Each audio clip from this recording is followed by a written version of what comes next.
চলুন বন্ধুরে আমার, আল্লাহ পাক রব্বুল আলামিন নিজের বন্ধু ইব্রাহিম খলিলুল্লাহকে দুনিয়ার বুকে প্রেরণ করবে, দুনিয়ার বুকে পাঠাবে। কারো বাপের মজাল নাই যে আল্লাহর শক্তিকে অন্যজনের শক্তির সঙ্গে তুলনা করবে। আমার আল্লাহ পাক রব্বুল আলামিন দুনিয়ার বুকে ইব্রাহিম নবীকে দুনিয়ার বুকে পাঠাবে। আমার আল্লাহ বলে বেঈমান নমরুদ নিজেকে খোদা বলে দাবি করেছে, নিজেকে আল্লাহ বলে দাবি করেছে। না না, তার মোকাবেলার সঙ্গে আমি নিজের নবী, আমি নিজের খলিলকে পাঠাবো। না না, দুনিয়ার কোনো এমন শক্তি নাই যে আমার বন্ধু ইব্রাহিম খলিলুল্লাহকে দুনিয়াতে আমি পাঠাবো। কোন বাপের মজাল নাই যে আমার বন্ধু ইব্রাহিম খলিলুল্লাহকে যেন দুনিয়াতে যাবার সময় আটকাবে। কারণ যে আল্লাহ পাক রব্বুল আলামিন সারা জগৎকে সৃষ্টি করেছে, বেঈমান নমরুদকে সৃষ্টি করেছে। নমরুদ রে, আল্লাহর সঙ্গে তুমি চ্যালেঞ্জ করেছো, আল্লাহ কি না করতে পারে?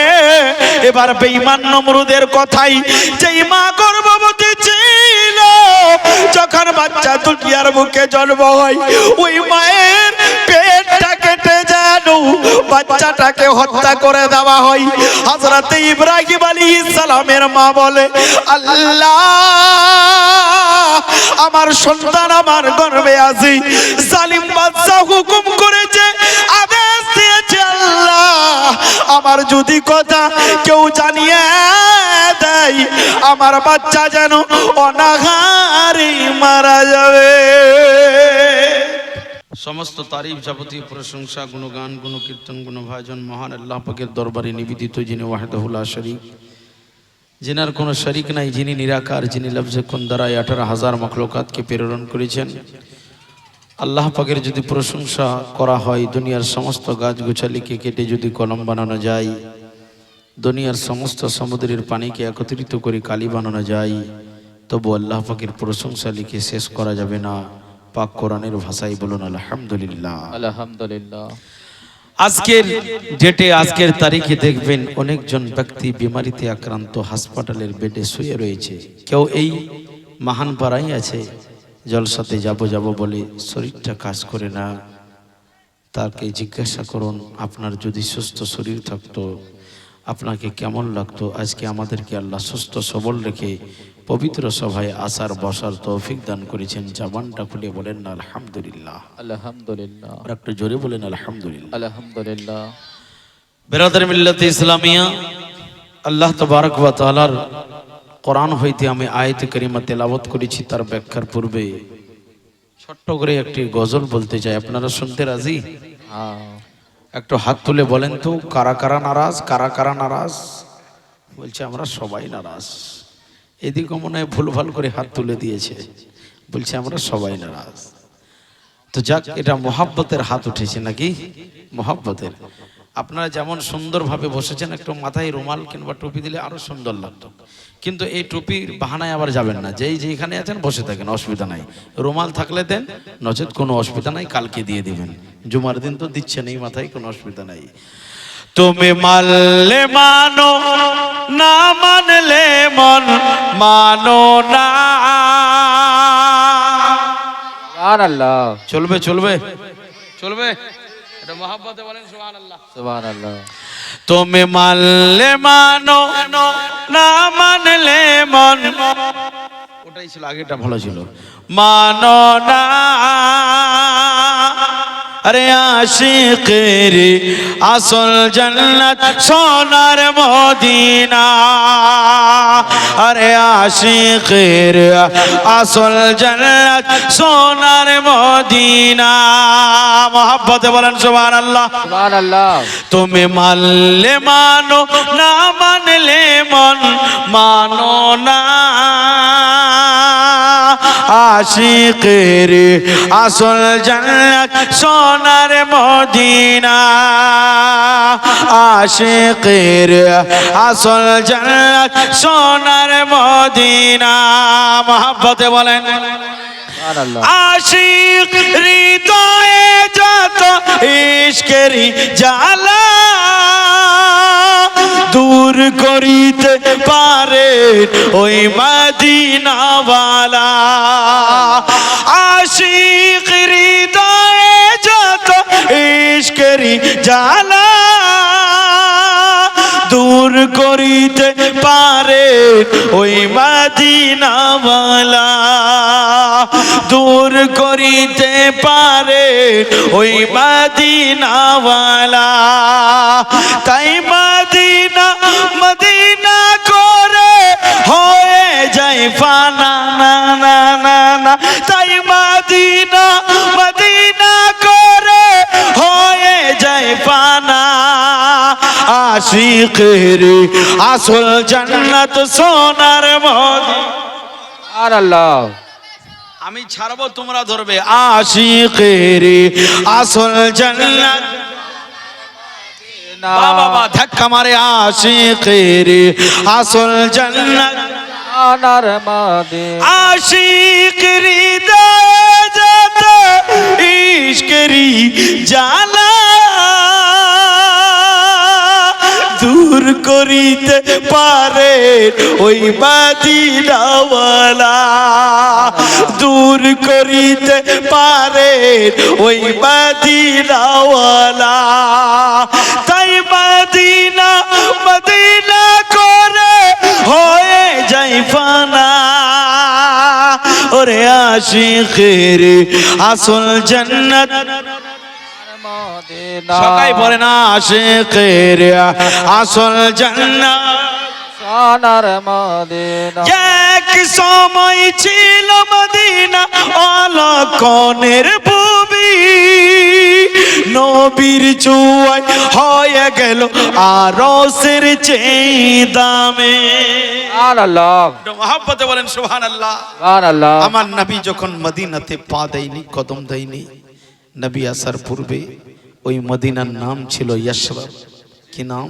ইয়শরব বিমারির জায়গা নবী যখন কদম মোবারক দিলেন ওই জায়গা মদিনায় পরিবর্তন হলো জোরে বলেন সুবহানাল্লাহ এক সময় ছিল মদিনা অলক্ষণের ভূমি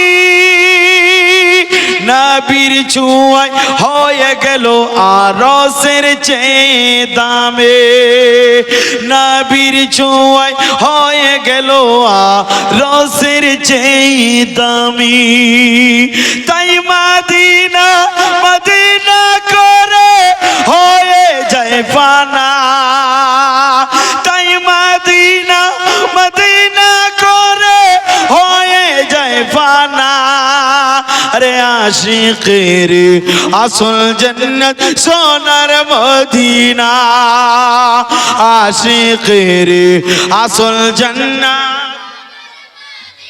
আরেকটু মহব্বতে আশিকের আসল জান্নাত তুমি মানলে মানো না মানলে মন মানো না তুমি মানলে মানো না মানলে মন মানো না আশিকের আসল জান্নাত সোনার মদিনা আশিকের আশিকের আসল জান্নাত এক সময় ছিল মদিনা অলক্ষণের ভূমি নবীর চুয়ায় হয়ে গেল আরশের চেয়ে দামে নবীর চুয়ায় হয়ে গেল আরশের চেয়ে দামে তাই মদিনা মদিনা করে হয়ে যায় ফানা না না না না না তাই মদিনা মদিনা করে হয়ে যায় ফানা আশিকের আসল জান্নাত আশিকের আসল জান্নাত তুমি মানলে মানো না মানলে মন মানো না আশিকেরি আসল জান্নাত আশিকেরি আসল জান্নাত সোনার সোনার সোনার মদিনা মদিনা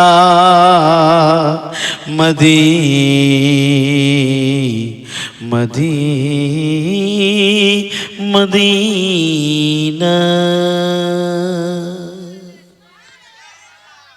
আর পড়ব চলবে? একটু মহব্বতে বলেন ইয়া রাসূলুল্লাহ, আর একটু জোরে বলেন ইয়া রাসূলুল্লাহ। আহা কি সুন্দর! অবশ্যই কেউ না কেউ যোগ্য মায়ের যোগ্য সন্তান বসিয়েছি আমরা। আমরা জানি না আল্লাহ দুনিয়াতে আমাদেরকে কি জন্য পাঠিয়েছেন। আমরা একবারও ভাবি না যে আল্লাহ পাক যদি নারাজ হয়ে যায়, আল্লাহ তাবারক ওয়া তাআলা আমাদের জন্য কি না করতে পারে। কিন্তু আল্লাহ দয়া করেছেন, মায়া করেছেন। আল্লাহ পাক রব্বুল আলামিনের আমরা দিনে একবারও সঠিক মতো রীতিমতো তার নাম নি না যে আল্লাহ আমাদের কাছ থেকে রাজি হয়ে যাবে। কথা বলেন ঠিক কিনা? এটা জোরে বলে। ওই আল্লাহ পাক রব্বুল আলামিন বলে, বান্দারে তুমি যখন গুনাহ করো, তোমার গুনাহতে আমি আল্লাহ স্বয়ং কষ্ট পাই। জোরে বলেন আল্লাহু আকবার। আচ্ছা বলেন বাপ, আল্লাহ যদি কষ্ট পাই, আপনার রুজি রুটি দেওয়ার মালিককে, ঘুমের মালিককে, পড়ার মালিককে, ভালো খাদ্যর মালিককে যখন সব মনে করেন আল্লাহ, তো আল্লাহ বলে বান্দারে তুমি কোন দিকে যাচ্ছ? যখন তুমি আমাকে আল্লাহ বলে মেনেই নিয়েছো, আল্লাহ বলে একজনেই নিয়েছো, ও বান্দা গুনার দিকে যেও না, এসো আমার দিকে এসো। বান্দা তোমার কি প্রয়োজন, তোমার কি দরকার বলো আমার কাছে, আমি আল্লাহ বান্দার জন্য সব দিয়ে দিব। জোরে বলেন। আচ্ছা এই জওয়ান যুবকেরা, আজকের এই ডেটে, আজকের এই সমাজে অনেকজন ভাই বন্ধু আছেন যারা নিজের মা, নিজের পাতাকে, নিজের বাবাকে সুখ দিতে পারে না, কিন্তু অন্যের মাকে 14 বার করে সালাম দেয়। কথা ঠিক না ভুল? কথা ঠিক না? নিজের মা বাবা আপনার কাছ থেকে অসন্তুষ্ট, কিন্তু শ্বশুর বাড়ি যাবার পর আপনার শ্বশুর আব্বাকে দিনে 14 বার করে সালাম দেন। আচ্ছা বলেন, আপনার শ্বশুরের দোয়াতে আপনি কি জান্নাত পাবেন? কথা বলেন। আপনার শাশুড়ি মায়ের দাওয়াতে আপনি কি জান্নাত পাবেন? না।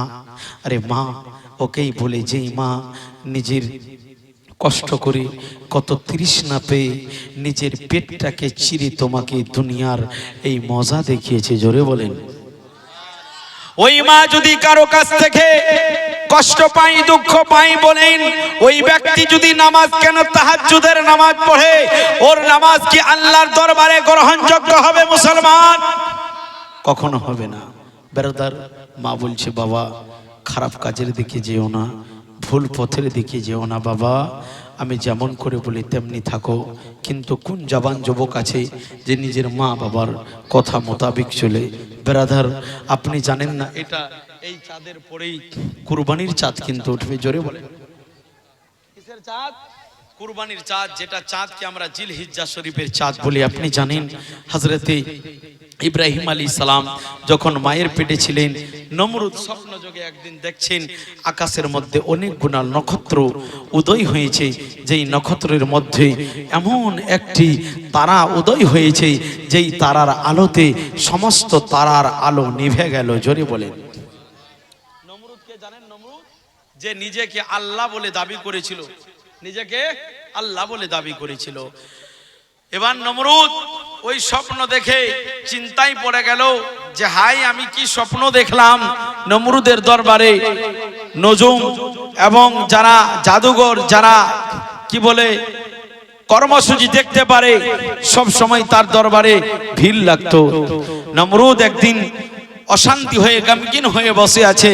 ওজির বলতে লাগলো, ও বাদশাহ আপনি কেন এমন করে বসে আছেন, মন কেন আপনার খারাপ?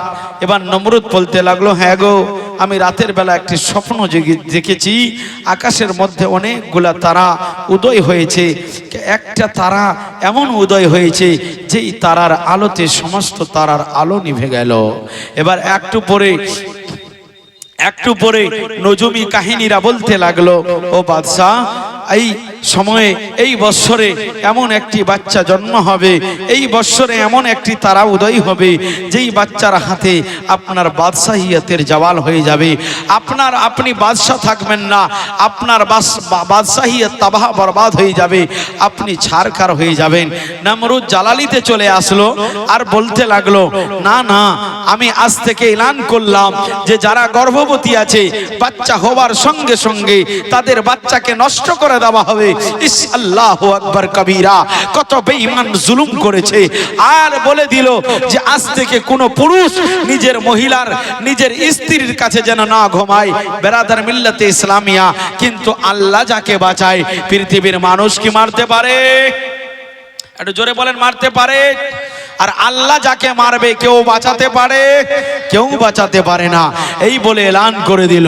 কিন্তু চলুন বন্ধুরে আমার, আল্লাহ পাক রব্বুল আলামিন নিজের বন্ধু ইব্রাহিম খলিলুল্লাহকে দুনিয়ার বুকে প্রেরণ করবে, দুনিয়ার বুকে পাঠাবে। কারো বাপের মজাল নাই যে আল্লাহর শক্তিকে অন্যজনের শক্তির সঙ্গে তুলনা করবে। আমার আল্লাহ পাক রব্বুল আলামিন দুনিয়ার বুকে ইব্রাহিম নবীকে দুনিয়ার বুকে পাঠাবে। আমার আল্লাহ বলে, বেঈমান নমরুদ নিজেকে খোদা বলে দাবি করেছে, নিজেকে আল্লাহ বলে দাবি করেছে। না না, তার মোকাবেলার সঙ্গে আমি নিজের নবী, আমি নিজের খলিলকে পাঠাবো। না না, দুনিয়ার কোনো এমন শক্তি নাই যে আমার বন্ধু ইব্রাহিম খলিলুল্লাহকে দুনিয়াতে আমি পাঠাবো। কোনো বাপের মজাল নাই যে আমার বন্ধু ইব্রাহিম খলিলুল্লাহকে যেন দুনিয়াতে যাবার সময় আটকাবে। কারণ যে আল্লাহ পাক রব্বুল আলামিন সারা জগৎকে সৃষ্টি করেছে, বেঈমান নমরুদকে সৃষ্টি করেছে। নমরুদ রে,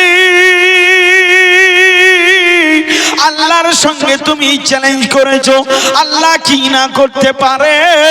এবার বেঈমান নমরুদের কথাই, যেই মা গর্ভবতী ছিল, যখন বাচ্চা দুনিয়ার বুকে জন্ম হয়, ওই মায়ের পেটটা কেটে যেন বাচ্চাটাকে হত্যা করে দেওয়া হয়। হযরত ইব্রাহিম আলাইহিস সালামের মা বলে, আল্লাহ, আমার সন্তান আমার গর্ভে আছে, জালিম বাদশা হুকুম করেছে, আদেশ দিয়েছে, আল্লাহ, আমার যদি কথা কেউ জানিয়ে দেয়, আমার বাচ্চা যেন অনাহারে মারা যাবে। দুনিয়ার বুকে কোনো এমন মা নাই যে নিজের বাচ্চাকে হত্যা করতে চাইবে, সে যে কোনো ধর্মের হোক না কেন। কেউ চাইবে কি নিজের সন্তানটাকে হত্যা করে দেওয়া হয়? একটু কথা বলেন ভাব, কেউ চাইবে না। কিন্তু বেঈমান নমরুদ এলান করেছে, যেই মায়ের গর্ভ থেকে বাচ্চাগুলা হয়, কলিজাটা ফেটে যায়। বাচ্চাটা হওয়ার সাথে সাথে বাচ্চাটাকে জিন্দা হত্যা করে দেওয়া হয়। আর নমরুদ বেঈমান শয়তানের ভয়ে অনেকজন পুরুষ নিজের স্ত্রীর কাছ থেকে আলাদা হয়ে যায়। ইব্রাহিম নবীর মা তো গর্ভবতী, কিন্তু ইব্রাহিম আলাইহিস সালামকে আল্লাহ কুদরতি হিসাবে দুনিয়ার বুকে প্রেরণ করেছেন। জোরে বলেন আর একটু মহব্বতে। ভালো লাগছে মা? চলবে না বন্ধ করব? চলবে? একটু মহব্বতে বলেন ইয়া রাসূলুল্লাহ। আর একটু জোরে বলেন ইয়া রাসূলুল্লাহ। খালি তালবিলিম দিয়ে হাত তুলছে আর বড় লোকটি কি হাত তুলতে লজ্জা পান নাকি আপনারা? ইয়া আল্লাহ, কি সুন্দর মুখ, চেহারা, মাশাআল্লাহ। কলিকাল কলিকাল সে এমন কলিকাল, মোবাইল ছাড়া তো কাটে না আর দিনকাল। কলিকাল, কথা ভুল না ঠিক? এ ভাই রাগ করবেন না, আপনারা এটা করছেন না, কিন্তু অন্য অন্য যুবক ছেলে যারা বেওরা টাইপের, মোবাইল ছাড়া কিছু বুঝে ওরা কিছু বুঝে না। খেতে বসবে তবু মোবাইল, এই খেয়ে উঠবে তবু মোবাইল, ঘুমিয়ে উঠবে 8টা বেজে গেল, আবার ঘুমাতে যাবে, আবার মোবাইল, এই মোবাইল মোবাইল করে জীবনটাকে নষ্ট করে দিল। কলিকাল কলিকাল সয়ামন কলিকাল, মোবাইল ছাড়া তো কাটে না আর দিনকাল। কলিকাল জোরে বলো। ফেসবুক চালিয়ে চালিয়ে মনকে করে দিল অন্ধকার অন্ধকার। কলিকাল, কথা বলেন ঠিক কিনা বল? ঠিক না বেরাদার মিল্লাতে ইসলামিয়া? এই মোবাইল, আমাদের বিহারে মুজফ্ফরপুর একটি জেলা আছে, ওই জেলাতে তার মা, ওটা যে কি বলে ফ্রি ফায়ার, আর একটা গেমের নাম কি পবজি, পাবজি না বাবজি, বাবজি, পাবজি মানে পাপে ভরপুর, আর ওদিকে জি পাবজি, আবার পাপও হচ্ছে আর পাপকে দাওয়াতও দিচ্ছে। হযরত ইব্রাহিম নবীর মা বলছে, আল্লাহ আমার পেটে তো সন্তান, বেঈমান নমরুদ যদি জানতে পায় আমার বাচ্চাটাকে হত্যা করে দিবে। আল্লাহু আকবার। মা তো মা হবে, আরেকজন ছোট্ট কুচি মেয়ে 200 টাকা দিয়েছে, আল্লাহ তুমি কবুল করে নাও। ইব্রাহিম আলাইহিস সালামের মা বলছে, ও রব্বুল আলামিন, আমার বাচ্চা আমার পেটে আছে, বেঈমান নমরুদ যদি জানতে পারে আমার বাচ্চাটাকে হত্যা করবে। কিন্তু ইব্রাহিম আলাইহিস সালামের মা যে গর্ভবতী, 9 মাসেও বোঝা যায় না যে পেটে বাচ্চা আছে। জোরে বলে। আল্লাহ যাকে পাঠাবে কেউ মারতে পারবে না। একদিন নিজের স্বামীকে বলছে, ইব্রাহিমের আব্বাকে, হ্যাঁ গো আমাকে বাড়ি থেকে বাইরে রেখে এসো। ইব্রাহিম আলাইহিস সালামের বাবার নাম হলো আজার। বলছে ঠিক আছে, তোমাকে বাড়ি থেকে বাইরে দূরে রেখে আসি। এবার স্বামী স্ত্রী দুইজন মিলে যেন চলতে লাগলো। একটি ওয়াদির মধ্যে গেল, জঙ্গলের মধ্যে গেল, নিজের বাচ্চার হেফাজত করবে বলে। ইব্রাহিম আলাইহিস সালামের মা যেন গর্ভবতী। আর একজন ভাই আমার 150 টাকা দিয়েছে, আল্লাহ কবুল করে নাও, সবাই বলেন আমিন। এবার ইব্রাহিম আলাইহিস সালামের আব্বা বলে, ও আমার অর্ধাঙ্গিনী রে, ও আমার কলেজার টুকরা বিবি রে, মন তো করে না তোকে ছেড়ে যাই, কিন্তু বেঈমান বাদশা। শুনেন মা, এই ইব্রাহিম নবীর আগে মাসে কুরবানির চাঁদ উঠবে, ওই জন্য আমি ইব্রাহিম নবীর একটু জীবনী তুলে ধরেছি, একটু মহব্বতে বলে দেন না সুবহানাল্লাহ, আর একটু জোরে বলেন। এবার বন্ধুরা আমার, হযরত ইব্রাহিম নবীর মাকে যেন জঙ্গলে ছাড়তে গেছে, একটা যেন গুহার ভিতরে, একটা গর্তের ভিতরে ইব্রাহিম আলাইহিস সালামের আব্বা জান যেন নিয়ে গেল। আগে নিজে নামলো, গর্তটাকে পরিষ্কার করলো, পরিচ্ছন্ন করে দিল। এবার ওই গর্তের ভিতরে আমার নবীর আম্মা জানকে রেখে দিল।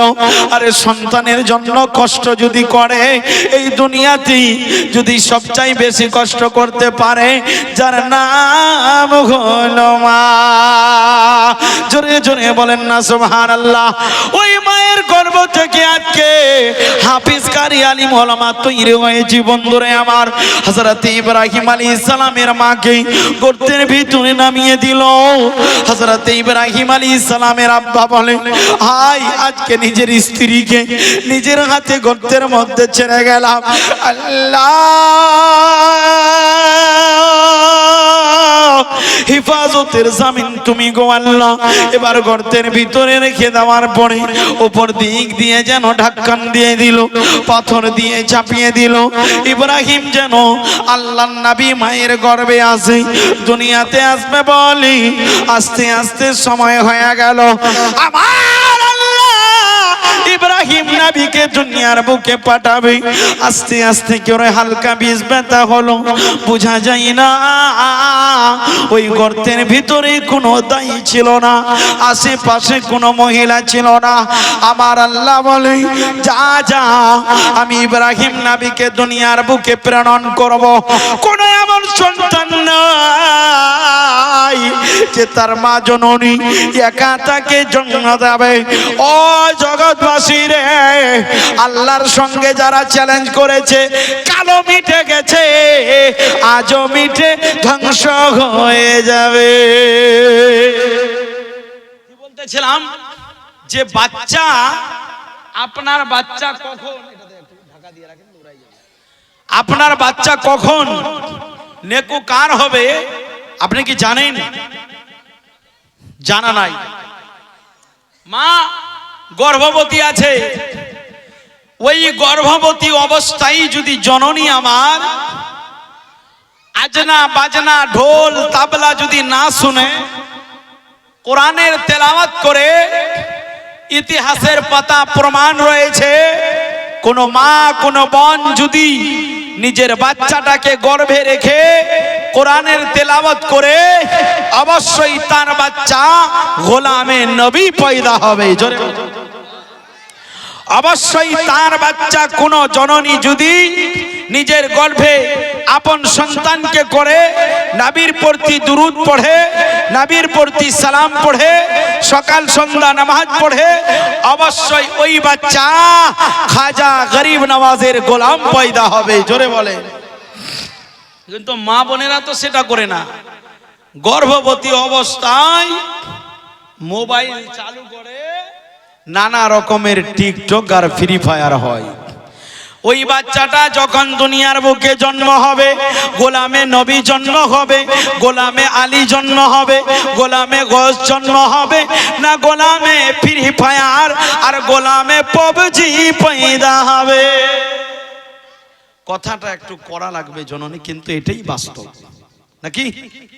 এটাই কিন্তু বাস্তব। বলা হয়েছে নিজের বাচ্চাটাকে শৈশবকালে আপনি মেমোরিতে যেটা শিখাবেন আপনার বাচ্চাটা সেটাই শিখবে। জোরে বলেন সুবহানাল্লাহ। ওই জন্য বাচ্চা দেখতে পারে না, আর সকালবেলা মৌলানা দিলাওয়ারের কাছে এসে উপস্থিত, বলছে হুজুর একটা তাবিজ দে। বলে কেন? বলে আর বললেন না, আমার সন্তান দেখতে পাই না। জননী ভুলটা আপনার। সন্তানের শিক্ষা হলো মায়ের কল প্রথম স্কুল। জোরে বলেন। আমার খাজা গরিবে নওয়াজ রাদিয়াল্লাহু তাআলা আনহু একদিন যেন নিজের জননীকে বলতেছে, জননী আমি 90 লাখ মানুষকে কালমা পড়িয়ে মুসলমান বানিয়ে দিয়েছি। জোরে বলে। কত লক্ষ? 90 লক্ষ মানুষকেই। এবার গৌসে আজমের মা জননী বলতে লাগলেন, বাবারে এটা তোমার কোনো কামাল নাই, এটা তোমার মায়ের কামাল। এবার গৌসে আজম বলতে, হযরতে খাজা গরিব নওয়াজ বলতে লাগলেন, জননী কেমন করে আপনার বরাবর হলো, কেমন করে আপনার কাজ হলো গো জননী? কালমা আমি পড়িয়েছি, আমি কষ্ট করেছি, আমি তাবলীগ করেছি। এবার খাজা গরিব নওয়াজের মা বলতে লাগলেন, ও বাবা মঈনুদ্দিন, তুমি যখন আমার গর্ভে ছিলে, গর্ভ থেকে যখন দুনিয়ার বুকে আসলে, বাবা মঈনুদ্দিন, তুমি যখন দুগ্ধ পান করার জন্য ক্রন্দন করতেছিলে, বাবারে সর্বপ্রথম আমি উযু করতাম। উযু করার পরে যখন তোমাকে তোমার মুখে আমি নিজের স্তনটা দিতাম, তোমাকে যখন আমি দুগ্ধ পান করাতাম, ও বাবা মঈনুদ্দিন, তুমি যতক্ষণ পর্যন্ত আমার দুগ্ধ পান করতে আমি নিজের নবীর উপরে দুরূদ শরীফ পাঠ করতে থাকতাম। এমন তো কোনো মা নাই, এমন তো কোনো বোন নাই যে গর্ভবতী থাকাকালীন তারা নামাজ পড়বে, গর্ভবতী থাকাকালীন তারা কোরআনের তেলাওয়াত করবে, গর্ভবতী থাকাকালীন নবীর প্রতি দরুদ পড়বে। মানে নিজেকে পরিবর্তন করুন, আপনার ফ্যামিলি পরিবর্তন হবে। নিজেকে জাগিয়ে দিন, আপনার ফ্যামিলি জেগে যাবে। হাই জননী, আপনার বাড়িতে কষ্ট, অভাব, অনটন রে মা। আপনি যখন ভাত রান্না করতে যান, রান্না করার সময় আপনি নিজের মুখের মধ্যে চাল দিয়ে যেন থুতু করে ফেলে দেন, শয়তানকে দূরে করে দিন। এটা কোনো কিতাবের মধ্যে লেখা নাই। তবে জননী একটি লেখা রয়েছে, কোন মা যদি ওই হাড়ির মধ্যে বিসমিল্লাহ বলে চালগুলো দিয়ে দেয়, যায় ওই চালের মধ্যে আল্লাহ বরকত নাজিল করবে। আর একটু জোরে বলেন না সুবহানাল্লাহ, আর একটু মহব্বতে। একদিনে তোমায় মরতে হবে, এ তুমি ভুলে যে না।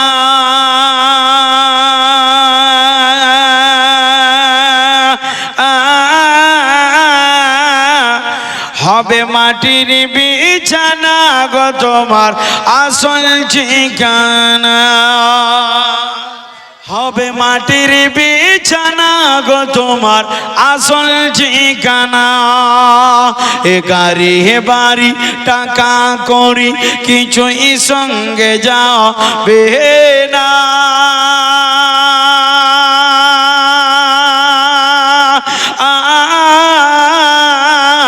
হবে মাটির বিছানা গো তোমার আসল ঠিকানা, হবে মাটির বিছানা গো তোমার।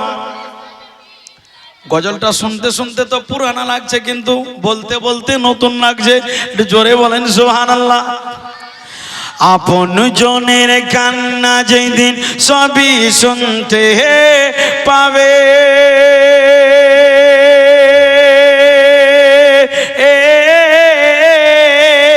তো মুখ ফাটিবে তো বুক ফটিবে না, কেমনে জবাব দেবে? হায়রে কি করে বোঝাবে তুমি মনের বেদনা?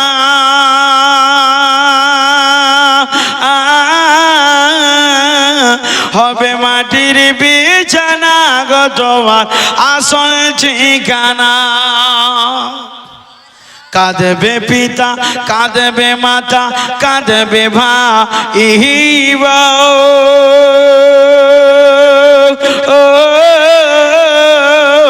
আরে পাশে এসে কাঁদবে সারা আত্মীয় স্বজন। খোদার কাছে দোয়া করবে মুমিন মুমিনা।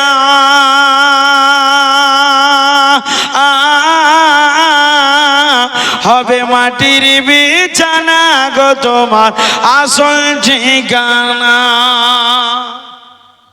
একটু মহব্বত হবে না সুবহানাল্লাহ।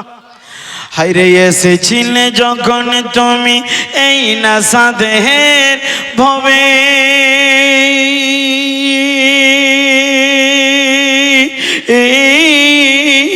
কেঁদেছিলে তুমি হেসেছিল সবে। যাবার বেলায় হাসবে তুমি কাঁদবে জামানা।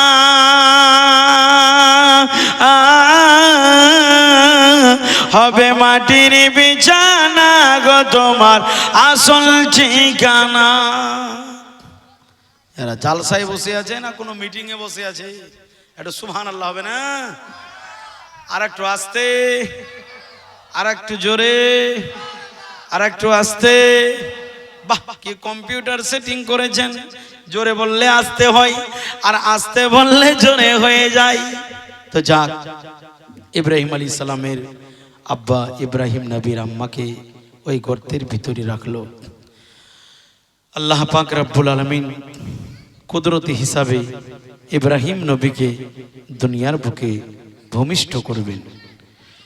এবার হযরতে ইব্রাহিম আলাইহিস সালাম আল্লাহ পাকের কুদরতে যেন দুনিয়ার বুকে প্রেরণ হয়ে গেলেন, ভূমিষ্ঠ হয়ে গেলেন। কারণ যে নবী তো নবী হবে, তাদের চেহারা এত সুন্দর হবে, এমন সুন্দর হবে যাদের চেহারা সুন্দর পৃথিবীর কোনো মানুষ করতে পারবে না। এদিকে মা তো মা হবে। আমার ইব্রাহিম নবী দুনিয়ার বুকে চলে আসলেন। আসার পর যেন মা জননী কোলের মধ্যে নিয়েছে, নেবার পর যেন নিজের সন্তানকে কোলে চুম্বন দেয়, বুকের মধ্যে চুম্বন দেয়, মুখের মধ্যে চুম্বন দেয়। টপ টপ করে জল বার হতে লাগলো, আর বলতে লাগলো, বাবারে কি দুর্যোগের কপাল, আল্লাহু আকবার কবিরা। হযরত ইব্রাহিম নবীর মা ইব্রাহিম আলাইহিস সালামকে কোলে নিয়েছে, কপালের মধ্যে চুম্বন দেয়। এমন সুন্দর চেহারা কোন দুনিয়ার বুকে এমন মা নাই যে নিজের সন্তানকে আদর করবে না। হযরত ইব্রাহিম আলাইহিস সালামের মা জননী যেন আদর করতেছে, আর যেন গলের মধ্যে চুম্বন দেয়, মুখের মধ্যে চুম্বন দেয়। আর ইব্রাহিম নবীর মা বলে, হাই কি কপাল রে বাবা, তোমাকে এখানে রেখে যেতে হবে। দুগ্ধ পান করিয়ে দিলেন। পান করাবার পরে হযরত ইব্রাহিম নবীর মা যেন নিজের সন্তানকে রেখে দিলেন। এবার রেখে দিয়ে আল্লাহর সুপুর্দ করে দিলেন। ইব্রাহিম নবীর আম্মা জান যেন নিজের বাড়িতে ছুটতে লাগলো। এবার ইব্রাহিম নবী আবার যেন ক্ষুধার যন্ত্রণায় ক্রন্দন করে, পিপাসা লেগেছে, আশেপাশে কেউ নাই পানি দেবে। এবার ওই ছোট্ট বাচ্চা কেমন করে কোথা থেকে কি পাবে? আমার আল্লাহ পাক রব্বুল আলামিন হযরত জিবরাইলকে পাঠালেন, বলে ও জিবরাইল যাও যাও, আমার ইব্রাহিম খলিলুল্লাহ ক্রন্দন করতে আছে, মায়ের দুগ্ধ পান করতে পারেনি। ও জিবরাইল যাও যাও, ইব্রাহিমের শাহাদাত আঙ্গুল দুটি আমার নবীর মুখে ভরে দাও। এবার বন্ধুরে আমার হযরত জিবরাইল আলাইহিস সালাম আসলেন। আসার পর ইব্রাহিম আলাইহিস সালামের যেন মুখের মধ্যেই শাহাদাত আঙ্গুল ভরে দিলেন। আমার আল্লাহ পাক রব্বুল আলামিন একটা আঙ্গুল থেকে যেন মধু, আর একটা আঙ্গুল থেকে আল্লাহ দুধ জারি করে দিলেন। যাকে আল্লাহ রাখবে দুনিয়ার কোনো মানুষ বাঁচাতে পারবে না, আর যাকে মারবে পৃথিবীর কোনো মানুষ বাঁচাতে পারবে না। জোরে জোরে বলেন না সুবহানাল্লাহ। ইব্রাহিম আলাইহিস সালাম মায়ের আদর পায়নি, মুখের মধ্যে আঙুল চুষতে চুষতে ইব্রাহিম নবী আমার ওই গর্তের ভিতরে বড় হয়ে গেল। জোরে বলেন সুবহানাল্লাহ।